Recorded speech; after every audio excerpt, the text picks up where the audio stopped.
saya minta sama dia tetap dia lakukan etikat baiknya dia yang sesuai dengan pernyataan dia di pihak kepolisian ya.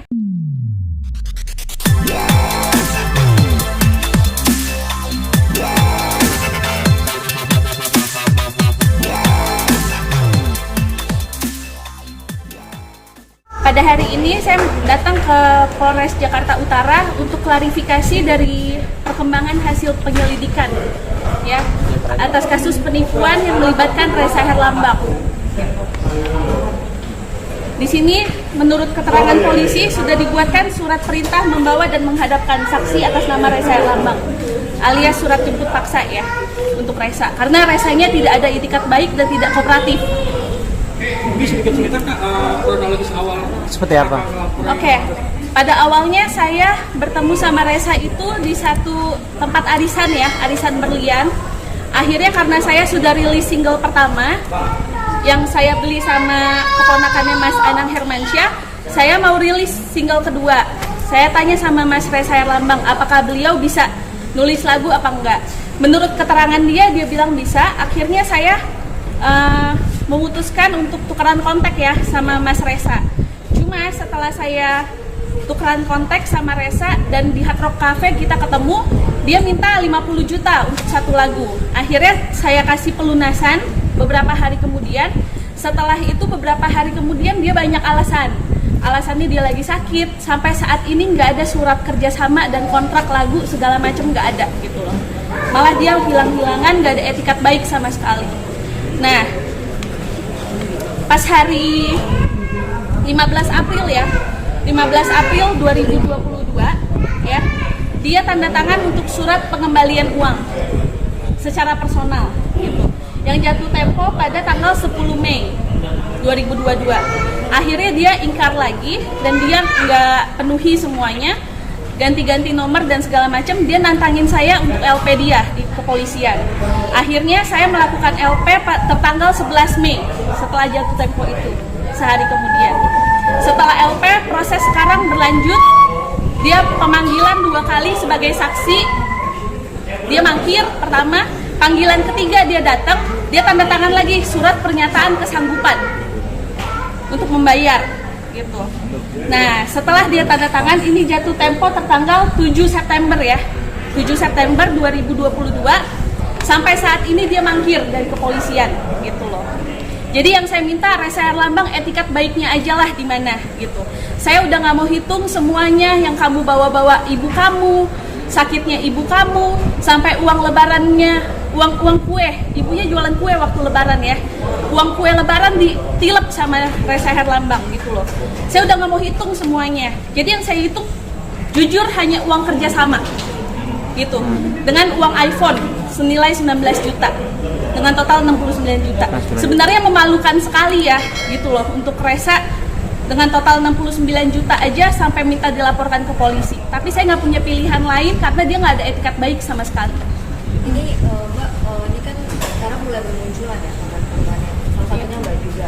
Apakah karena baru sekarang speak up karena berani ngomong sekarang karena udah ada korban yang lain juga muncul atau gimana? Jadi saya ini sebenarnya melaporkan Reza itu kan jauh sebelum dia viral ya, gitu loh. Nah, karena saya lihat podcastnya dia di mana-mana selalu dia minta untuk dilaporin ke polisi seolah-olah nggak ada yang berani ngelaporin dia. Saya akhirnya muncul karena saya mau menunjukkan kepada publik gitu loh. Saya udah melaporkan dia itu dari tanggal 11 Mei 2022 atas permintaan dia sendiri, gitu.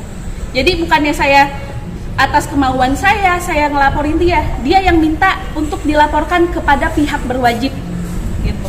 Tapi ada bukti-buktinya nggak sih Mbak untuk pelaporan ini?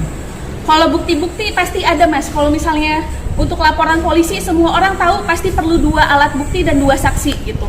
Semuanya saya komplit, makanya surat laporan saya diterima oleh pihak kepolisian dan sudah berjalan sampai saat ini gitu.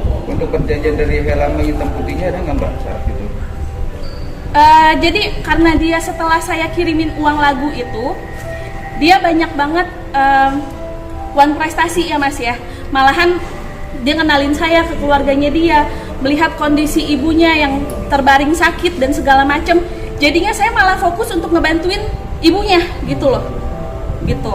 Jadi saya udah nggak berfokus lagi sama lagu.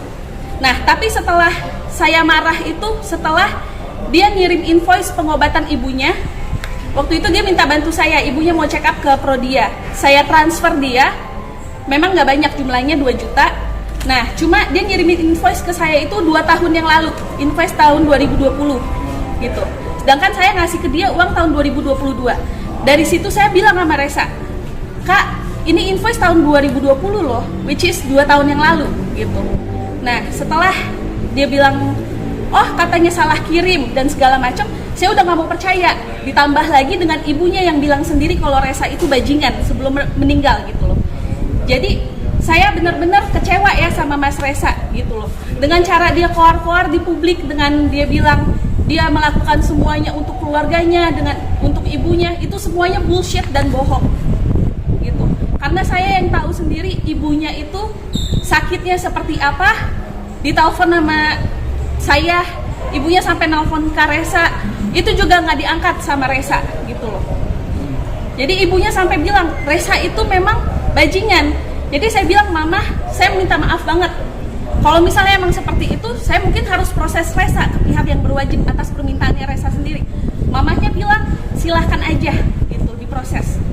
Jadi saya sebelum meninggal ibunya, saya udah izin sama ibunya untuk memproses Resa. Saat itu Mama cerita kejelekan Resa itu apa? Jadi mamahnya nggak terlalu banyak cerita kejelekannya Resa lah. Cuma karena udah banyak yang tertangkap kebohongannya si Resa ke saya. Mulai dari uang check up, uang kue lebaran ibunya ditilep gitu. Pasti dari ibunya kan konfirmasi sama saya. Dia bilang Resa ini bajingan. Nah, lalu saya bilang, kalau misalnya begini saya nggak bisa kerja sama dengan orang bajingan, Mama. Maaf banget. Jadi gimana caranya untuk memberi efek jerak kepada Resa? Apa saya harus melaporkan Resa ke polisi sesuai dengan permintaan dia? Mamahnya bilang silakan aja lakukan sesuai kemauan kamu, Cleo. Gitu. Terakhir komunikasi dengan Resa? Saya udah nggak ada komunikasi dengan Resa. Terakhir itu saya komunikasi dengan Resa waktu ibunya meninggal. Almarhumah ibunya meninggal, saya mengucapkan turut berduka. Cuma saya minta sama dia tetap dia lakukan etikat baiknya dia yang sesuai dengan pernyataan dia di pihak kepolisian ya gitu. Ini bisa lihat, ini jatuh temponya ini tanggal 7 September sebelum, kalau nggak salah semingguan sebelum ibunya meninggal gitu. Jadi saya bilang walaupun ibu kamu lagi meninggal, saya minta kamu tetap tolong penuhi dong. Nah ternyata setelah dari itu balasan chatnya ke saya malah sangat nggak manusiawi banget. Dia bilang sama saya nggak mau urusan lagi sama kamu, biarkan urusan saya sama pihak yang berwajib gitu. Jadi saya diblokir dan dia ganti nomor lagi gitu. Berarti setelah laporan itu belum ada komunikasi lagi pas Juni 2002? Nggak ada komunikasi sama sekali. Dan sama pihak berwajib pun, pihak berwajib sama sekali nggak ada dikasih komunikasinya. Berarti Resa belum memenuhi panggilan? Belum, sampai sekarang dia masih mangkir ya dari polisi, makanya keluar surat jemput paksa dari pihak kepolisian tertanggal 24 Januari. Mbak, tapi ada apa sih yang membuat laporan apa memang dia janji-janji manis, memang mulutnya manis atau seperti apa? Gini, sosoknya Resa waktu saya kenal dia memang saya lihat dia lagi susah lah secara ekonomi. Saya sebagai manusia pasti saya paham dengan beberapa berita juga yang udah teman-teman saya alamin. Tapi yang namanya manusia pasti selalu dikasih kesempatan untuk berubah sama Yang Maha Kuasa. Saya waktu itu berharap, saya kasih pekerjaan ke Resa, saya berharap banget dia itu mau berubah. Karena sesuai dengan omongannya dia mau berubah untuk ibunya, untuk keluarganya, dia mau bangkit lagi. Tapi ternyata kesempatan demi kesempatan yang dikasih sama beberapa teman yang udah kerja sama dia, selalu dia kecewakan gitu. Dan alasannya untuk ibunya sama sekali nggak benar. Karena saya tahu sendiri ibunya lagi sakit pun masih jualan kue hampers lebaran gitu. Ini kan korbannya Resa sendiri itu memang apa karena hidupnya gaya hidup korban? Gaya hidup dia saya kurang tahu ya, cuma beberapa kali dia ada meeting sama orang radio, sama orang mana, dia minta saya yang untuk bayarin gitu. Saya pikir karena waktu itu saya mau ngebantu dia untuk maju lagi, saya udah nggak mau hitung semuanya gitu loh. Kalau misalnya dia melakukan itu untuk foya-foya dan lain, biar aja dia sama Tuhan yang tahu. Yang saya tahu, saya merasa tertipu oleh Resa dan memang pengaduannya ini adalah kasus penipuan ya. Jadi otomatis tersangkanya disebutnya penipu. Nggak mungkin kasusnya penipuan terus tersangkanya pembunuhan gitu atau pembunuh. Kan lain. Korban-korban yang lain pun juga ada Mbak, tapi dia tidak melaporkan Mbak. Jadi Mbak sendiri sudah untuk melaporkan itu karena memang udah kecewa banget bagaimana Mbak? Gini, karena korban-korban yang lain setahu saya itu sudah dari 8 sampai 9 tahun yang lalu ya. Dan mereka nggak punya bukti yang kuat. Kita nggak pernah tahu doa siapa yang diterima sama Tuhan atas kejolimannya Resa. Mungkin dia harus berakhir di kantor polisi atas kesombongannya dia, ya lewat saya mungkin. Tapi kan dia datang ke pokes-pokes dengan melas, dengan dia merasa kayak prihatin. Mbak sendiri menilainya apa sih? Emang karena dia posisinya ikut orang yang begitu Mbak? Memang dia seperti itu, makanya saya berani speak up saat ini dan memang saya sudah ada bukti laporannya di kepolisian. Kenapa? Karena saya tidak mau ada korban-korban selanjutnya ya dari Resa Herlambang gitu. Karena sudah terlalu banyak orang yang jadi terlilit utang juga, hidupnya susah, semua karena dia gitu loh. Yang Mbak tahu Mbak, korban-korbannya lebih dari 1 orang apa ada berapa sih Mbak yang Mbak tahu? Yang saya tahu dan udah konfirmasi sama saya ada 4 orang ya. Yang paling kasihan itu yang disuruh minjem pinjaman online sama Resa senilai 5 juta. Sampai saat ini orangnya dikejar-kejar sama pinjol. Gitu. Uangnya yang pakai Resa Herlambang. Itu yang paling kasihan. Untuk apa? Dia waktu itu alasannya untuk biaya orang tuanya katanya. Tapi yang saya tahu kayaknya enggak, bukan untuk ibunya. Tapi dia selalu meminta uang dalam arti Menjual nama ibunya. menjual nama ibunya atau kayak gitu. Itu yang akhirnya bikin kita kecewa gitu loh. Karena selama ini kita yang paling tahu, karena kita juga melihat sendiri kondisi ibunya sebelum meninggal ya, almarhumah. Kita melihat sendiri bagaimana ibunya itu masih jualan kue, hampers lebaran dengan untung cuma 25.000 gitu. Sekarang dia koar-koar masih menggunakan nama almarhumah ibunya, itu yang bikin saya kecewa banget sama Resa. Korban-korbannya sendiri maksudnya orang terdekat atau gimana sih Mbak? Gimana Mas? Untuk korban-korbannya orang yang dia kenal aja, apakah orang yang baru dikenal juga kenal? Saya baru kenal sama Resa udah kena Mas gitu, karena saya kenal sama Resa di satu acara dan langsung saya mau ada kerja sama dia, tapi akhirnya malah dilibatkan ke keluarganya dia gitu loh, jadi nggak profesional sama sekali. Mbak, seandainya kalau duitnya itu dibalikin Mbak memaafkan atau menarik proses hukumnya ini Mbak? Gini, saya udah kasih kesempatan sama Resa 2 kali ya, dan dia selalu mangkir. Saya minta sama Resa kalau uang itu bisa dicari. Toh saya bikin lagu juga bukan untuk mau jadi artis atau yang lain-lain. Karena single saya yang pertama juga saya nggak promoin gitu loh. Saya bikin lagu memang karena hobi saya aja. Tapi kalau misalnya dia sudah mangkir terus, wan prestasi dan lain-lain, saran saya sama Resa, sebelum kamu pegang uang itu untuk mengembalikan etikat baik kamu sama saya, mendingan kamu jalani aja proses hukum yang ada. Gitu. Uang bisa dicari tapi rasa kecewa dibayarnya pakai apa? Tapi untuk lagunya sendiri udah dikasih apa belum Mbak? Sama sekali nggak ada Mas, karena surat kontraknya aja nggak ada. Surat kontraknya itu yang saya tunggu-tunggu dari saya setelah transfer ke dia, surat kontraknya sama sekali nggak ada dikasih ke saya. Kenapa percaya? Kenapa percaya, Mbak? Begitu aja Mbak. Karena waktu itu yang menjamin manajernya. Dan info yang saya dapat dari manajernya yang satunya lagi, namanya Mbak Tini 12 Manajemen, bahwa manajernya yang waktu itu ngedilin sama saya itu dapat 15 juta gitu dari uang lagu saya. Saya nggak mau tahu, yang saya tahu saya transfernya ke Resa Herlambang dan kerjasama dengan Resa Herlambang atas penjamin manajernya sendiri. Kalau sampai sekarang pun dia mau mengelak atau apapun, proses hukum kan udah berjalan gitu kan, semua bukti dan saksi ada gitu. Dan kalaupun dia mengelak, untuk apa dia menandatangani surat kesanggupan bayar? Kalau memang ini semua tidak benar, ini dia tanda tangan di kantor polisi loh, di Polres, gitu.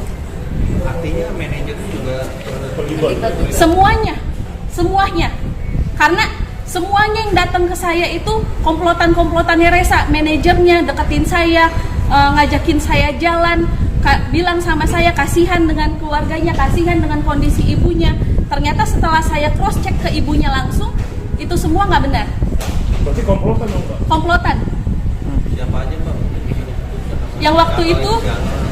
Yang waktu itu berurusan dengan saya kebetulan Resa Herlambang, Eka Lolita, sama Tini 12 Manajemen. Itu Mbak laporkan juga nggak? Eka Lolita saya seret sebagai saksi ya, sebagai saksi di sini. Karena yang menerima uang dari saya itu kan Resa. Saya transfer ke rekeningnya Resa langsung gitu. Jadi karena Eka Lolita yang waktu itu ngedealing ke saya, jadi saya seret sebagai saksi Eka Lolita Sari. Kalau Mbak Tini? Kalau Mbak Tini waktu itu ya bukan yang ngedealing ke saya. Jadinya saya nggak menyeret dia. Karena saksi saya cuma 2, yaitu tante saya sendiri sama Mbak Eka. Ini kan Reza motifnya selalu bikin lagu ya, bikin lagu lalu menawarkan diri ke korban-korbannya atau gimana sih Mbak? Jadi gini, dia selalu bawa-bawa bahwa dia pencipta lagunya Syahrini, bahwa dia bisa menciptakan lagu yang bagus. Dia bilang nanti masternya di Amerika dan segala macem. Nah, saya pikir sebagai orang yang punya hobi nyanyi, ya udah saya lakuin gitu loh. Berapa emang? 50 juta dia bilang. Oke, deal. Saya transfer hari itu juga. Karena hari itu sebelum saya transfer itu, dia minta-minta sama saya, tolong ditransferin dulu dong, aku lagi sakit, mau ke rumah sakit, mau berobat dan segala macam. Aku bilang, oke, saya transferin, nanti berapa hari kita ketemu ya. Nah, setelah saya transfer, beberapa hari kemudian tetap aja alasan saya sakit begini begitu. Sampai akhirnya saya datang ke rumahnya dia, kan di rumahnya ada studio kecil ya. Nah, katanya saya suruh latihan tek vokal di sana. Malah bertemu dengan ibunya. Saya lihat kondisi ibunya malah jadi kasihan dan terus-menerus akhirnya. Sampai 6 bulan gak ada kejelasan. Untuk modusnya itu korbannya sama modus dulu. Iya, betul. Semua modus dan korbannya selalu sama, yaitu berurusan dengan penciptaan lagu dan lain-lain. Mbak, untuk korban yang 2 orang itu, si R sama si A itu kenal nggak sih Mbak? Siapa mas? Si Astrid sama si Kiano itu kenal nggak? Oh, saya kenal Kiki Kanu itu waktu itu kontak saya dari Instagram jauh sebelum kasus ini viral ya. Jadi dia nanya sama saya, klarifikasi lah. Dia bilang, kamu korbannya Resa juga ya? Saya bilang, oh iya, kenapa memang? Oh iya, saya juga udah 8-9 tahun yang lalu. Akhirnya kita ada kontak lah, bicara. Kalau Mbak Astrid saya baru kenal belakangan ini setelah viral dari TikTok. Gitu. Mbak, ini kan ada surat penjemputan paksa nih. Mungkin Iya. ini berarti Reza udah 2 kali atau 3 kali gak datang. 2 kali mangkir. Akhirnya dilakukan surat perintah membawa dan menghadapkan saksi atas nama Reza Herlambang. Tahan dulu ya. Oh, kita tahan dulu.